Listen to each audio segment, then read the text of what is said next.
Is the future of healthcare already here? Today, we're going to dive into the world of ClinicalKey AI.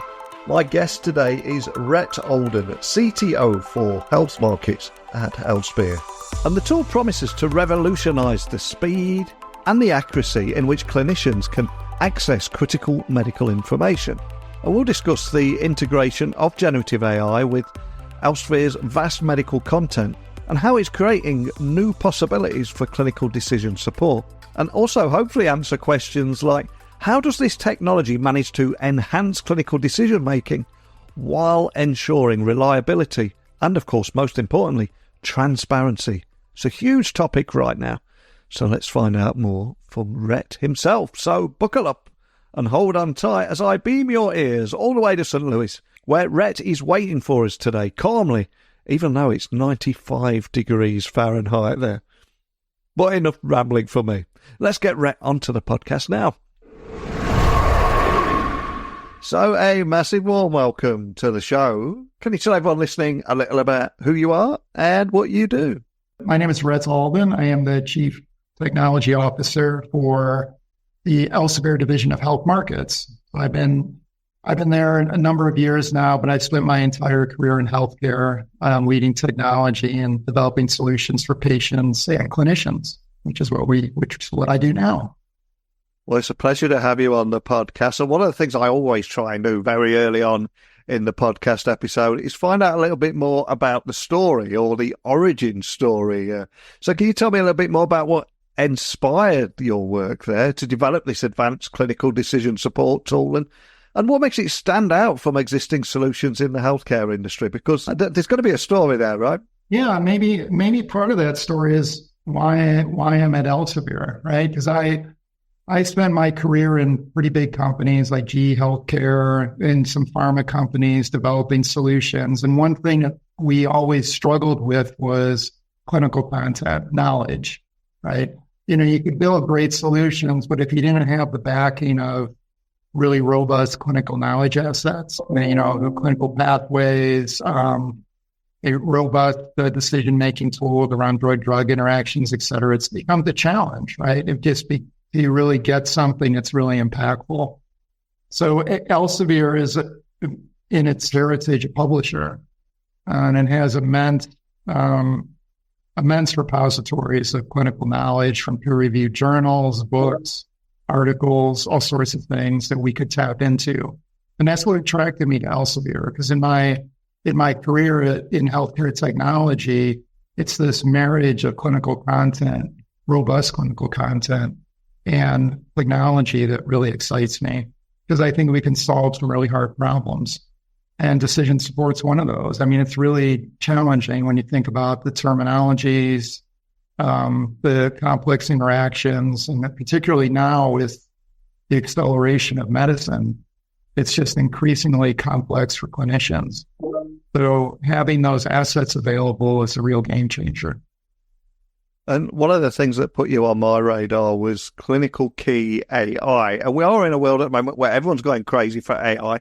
So what I always try and do is demystify some of that world, talk about it in a language everyone can understand, and solve some of those real world problems that we're talking about here. So how does ClinicalKey AI specifically enhance day-to-day operations and decision-making processes for clinicians? And maybe if you've got a real-world example or case story, just to bring that to life as well. Yeah, I think a simple way to think about this is speed the question, right? So in a typical environment, a clinician might be dealing with a patient that has cardiovascular issues, diabetes, maybe pregnant, right? And that confluence of comorbidities creates a really complex environment.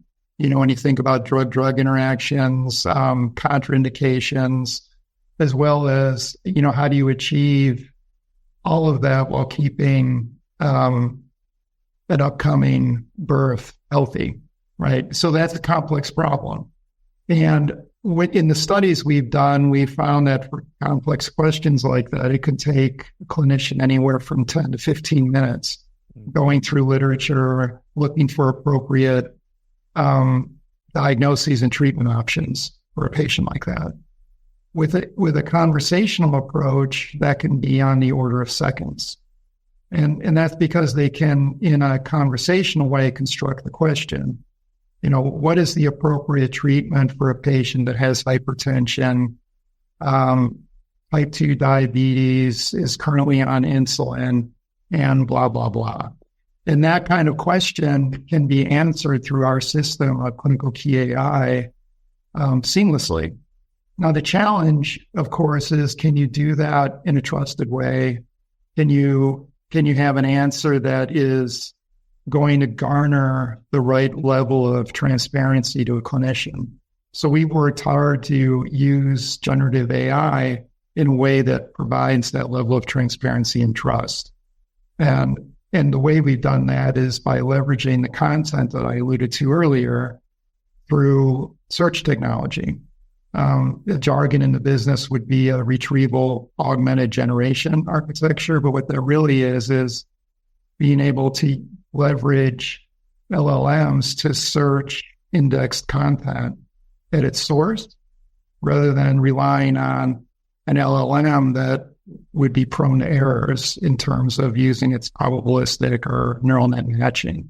So the model that we use kind of maintains the integrity of the source content. And we've built that intentionally to maintain the trust and clinical accuracy of the system.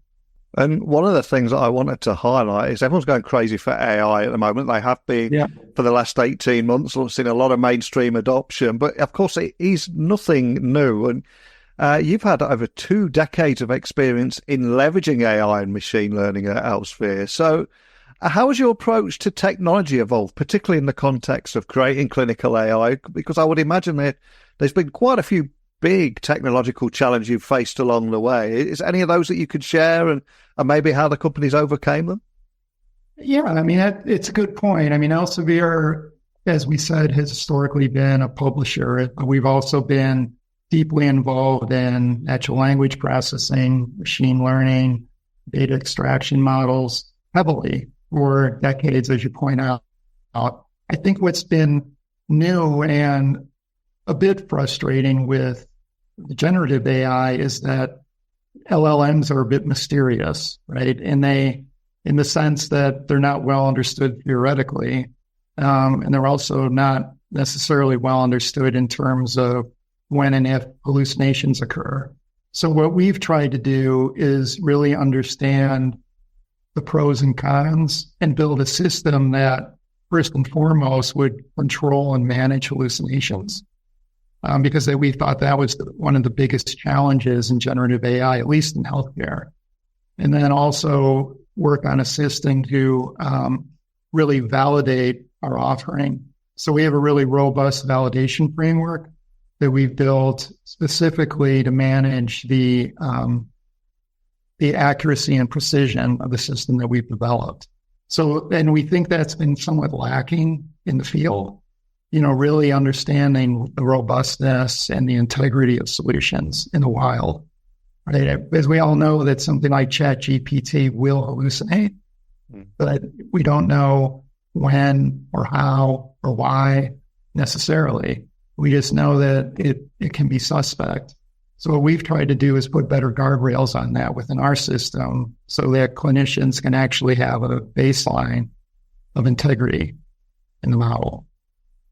And I'm glad you mentioned hallucinations there, because you're working in an area where information accuracy is paramount in healthcare, and there is no margin for error there. So how do you at ClinicalKey AI ensure that reliability, ensure that trustworthiness of AI-generated medical content it provides to clinicians? Because as I said, there is no margin for error, is it? People need to trust this for it to be effective. That's right. Now, a couple things that I want to be transparent about here is it's never zero, right? There will be hallucinations just by the very nature of the system. But what we try to do is provide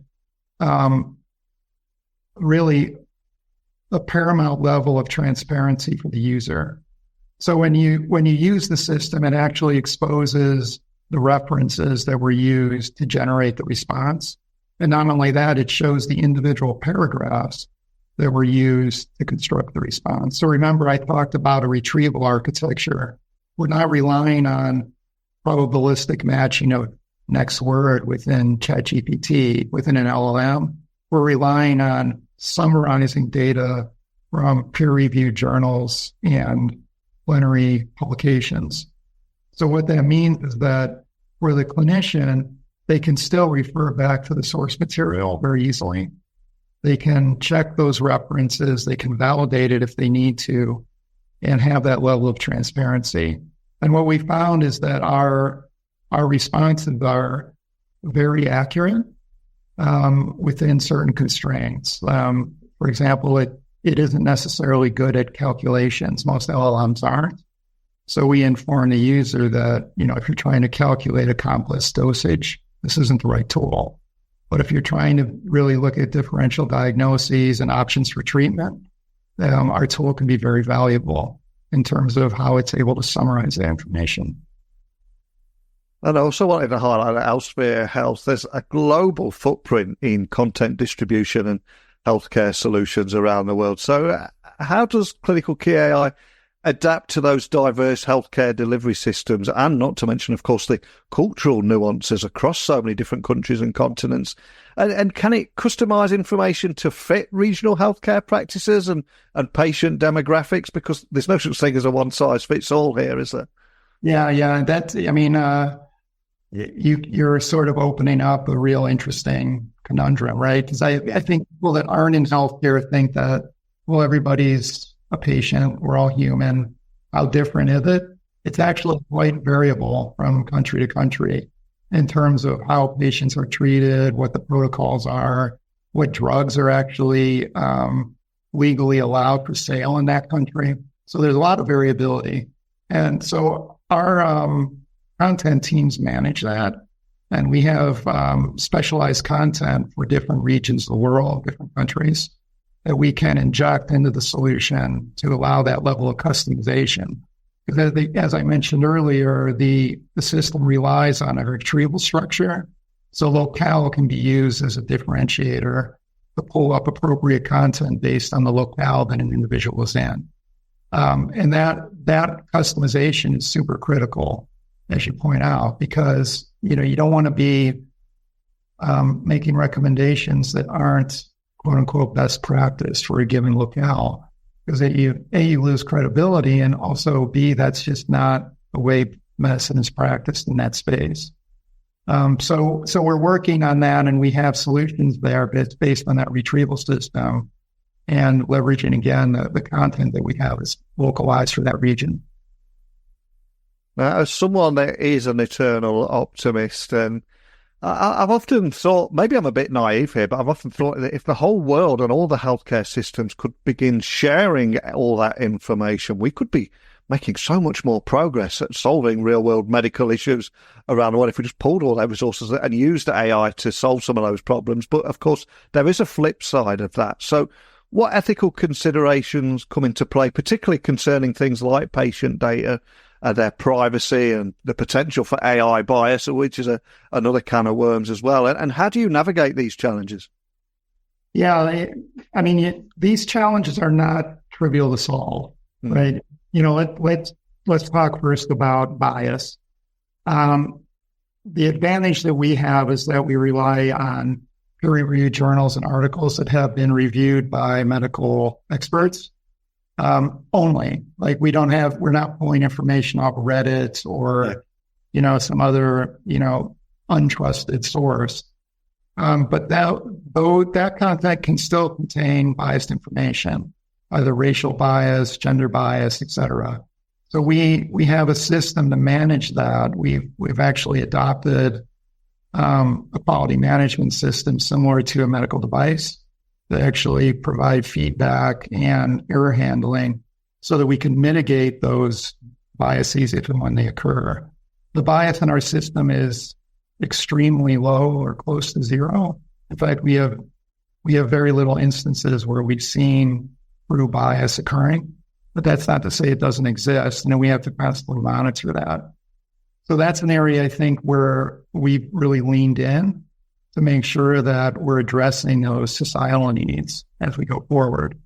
Now, the question around global content or how do we better distribute this, I think that's been an ongoing mission of Elsevier for the past 140 years, right? We want to be able to make knowledge as transparent and, I would say, less boundariness.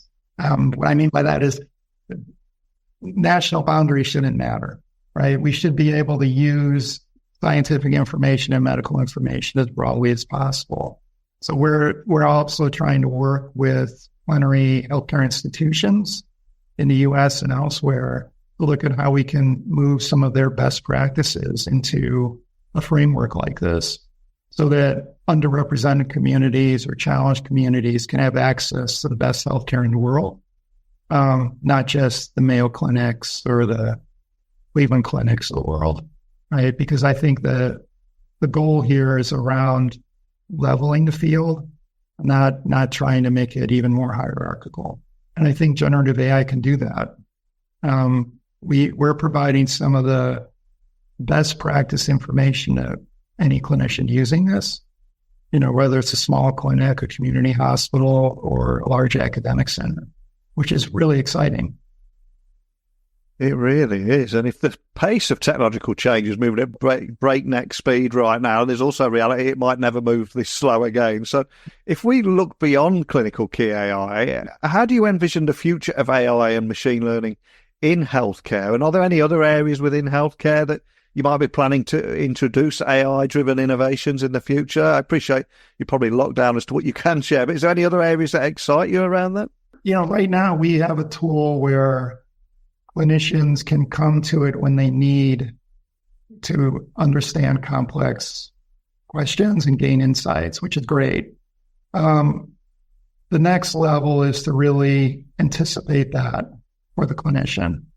So in, being embedded in a clinical workflow and being able to kind of prompt and almost be a background advisor to a clinician as they go through their clinical workflow and steps is the next level, because we can do that.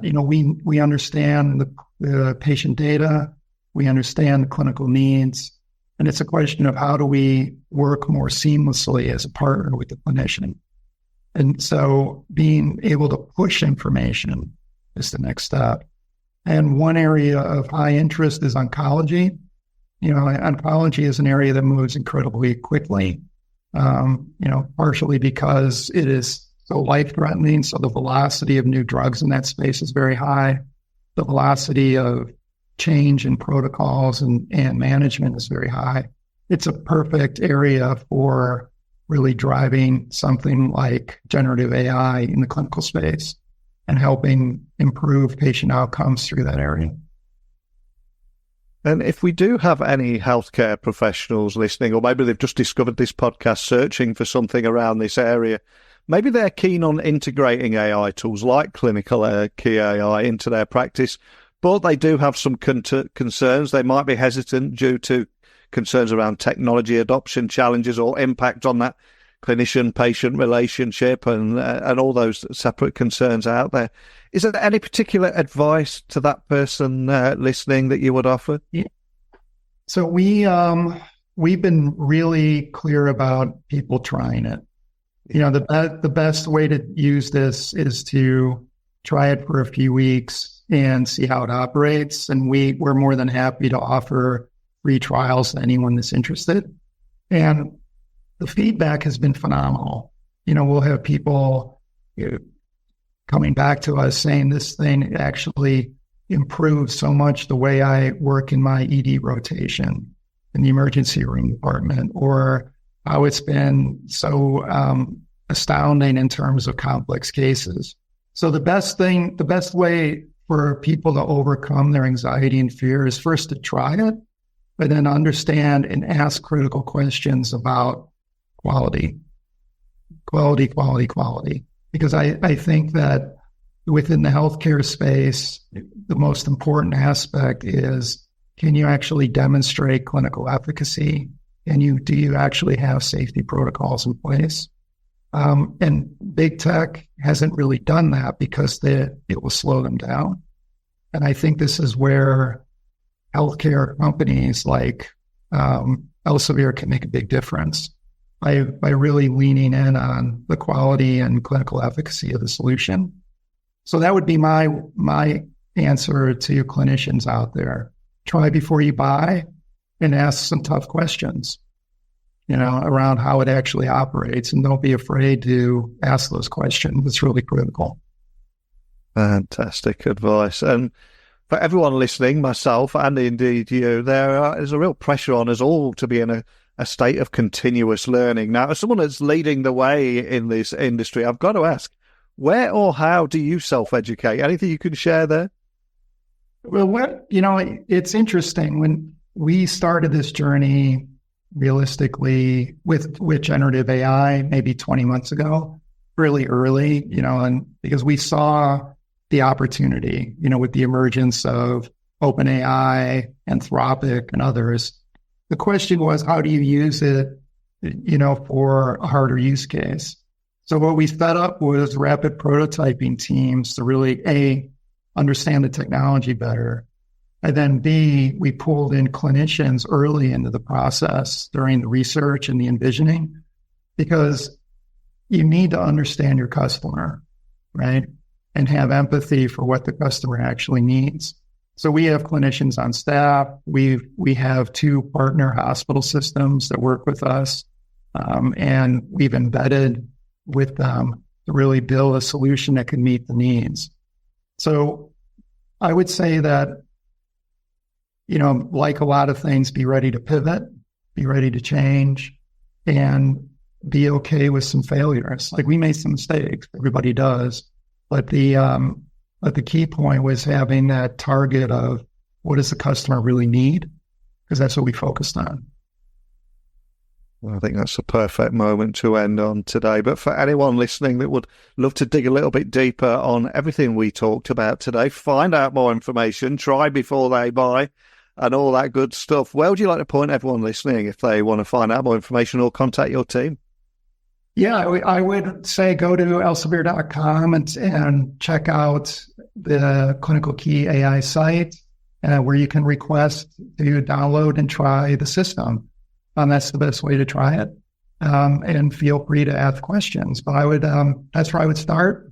And also, I'm really excited to see how we can work with you.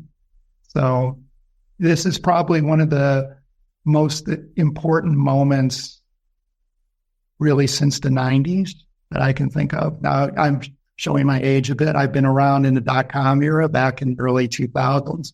That was a huge moment of change in technology. I think this thing is as impactful as mobile devices, right? So, it has the opportunity to really enhance our lives. It also has the opportunity to screw things up. So this is where we really need to be cautious, and you need to look for partners that really are concerned about doing it the right way. And that's my biggest takeaway here, and I think Elsevier is one of those.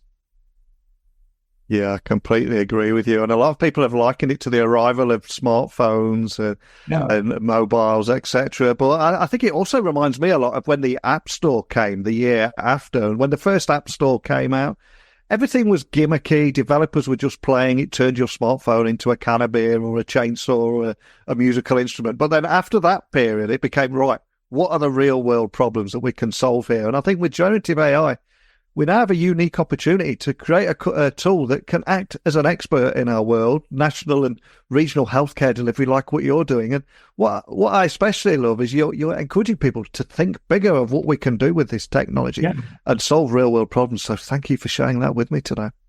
Thanks, Neil. Thanks for having me. Really appreciate it. We covered a lot of ground today with Rhett around the powerful capabilities of ClinicalKey AI, from its impact on clinical efficiency to the ways it ensures trustworthy and localized medical advice. And I think it's clear that this tool is setting a new standard in healthcare technology. But what are your thoughts on the future of AI in healthcare? The good, the bad, the in-between, whatever it might be. How do you see advanced decision support tools shaping clinical practices. Share your views with me. Join the conversation on how technology continues to transform healthcare. You can do that by emailing me, techblogwriter@outlook.com, Twitter, LinkedIn, Instagram, just @NeilC.Hughes. But more than anything, just thank you for listening as always. Join me again tomorrow. We'll keep exploring the new frontiers of technology. But until next time, don't be a stranger.